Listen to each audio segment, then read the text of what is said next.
नमस्कार, आप देख रहे हैं खबर उत्तराखंड और मैं हूं आशीष तिवारी। क्या देश में अब फर्जी आईएएस भी बनने लगे हैं? ये सवाल इस वक्त मौजूद है।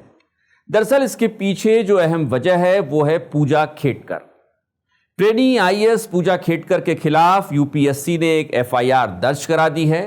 पूजा खेटकर के ऊपर आरोप है कि उन्होंने फर्जी दस्तावेजों के आधार पर यूपीएससी की परीक्षा दी है।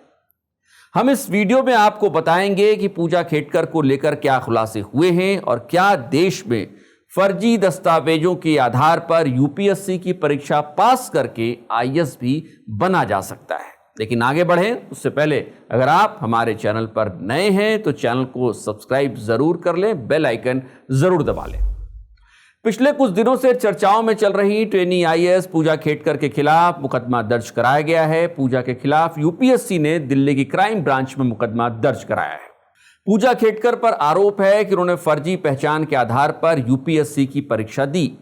यूपीएससी की जांच में सामने आया है कि इस ट्रेनी आईएएस ऑफिसर ने जालसाजी कर अपने डॉक्यूमेंट्स में बदलाव किया और इसके बाद नियमों के मुताबिक तय अटेम्प्ट से ज्यादा बार यूपीएससी की परीक्षा दे दी।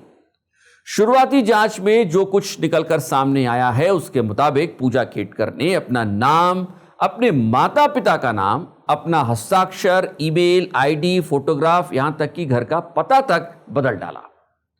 पूजा ने अधिक अटेम्प्ट के लिए यह सब किया और फर्जी दस्तावेज तैयार कराए।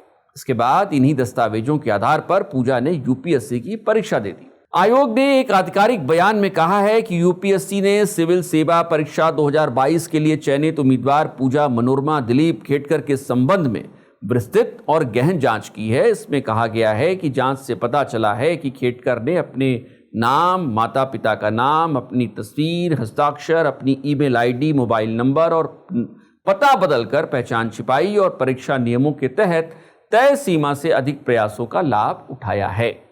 आपको बता दें कि पूजा खेटकर 2023 बैच की आईएएस हैं। पूजा आईएएस की ट्रेनिंग के दौरान भी विवादों में आ गई थी। पुणे में असिस्टेंट कलेक्टर के रूप में प्रोबेशन पर तैनात थी। नियमों के मुताबिक उन्हें सुविधाएं दी गई थी, लेकिन वो प्रोबेशन के दौरान ही वीआईपी नंबर की गाड़ी, घर और लग्जरी गाड़ी की डिमांड करने लगी, साथ ही केबिन की भी मांग करने लगी। उन्होंने अपने मातहत अधिकारियों से इसकी व्यवस्था करने के लिए कहा। यही नहीं, पूजा ने अपने लिए एक अलग ठिकाने की मांग कर दी या अलग केबिन की मांग कर दी। नियमों के तहत प्रोबेशन पर आए अधिकारी को ये सुविधाएं फिलहाल नहीं मिलती हैं।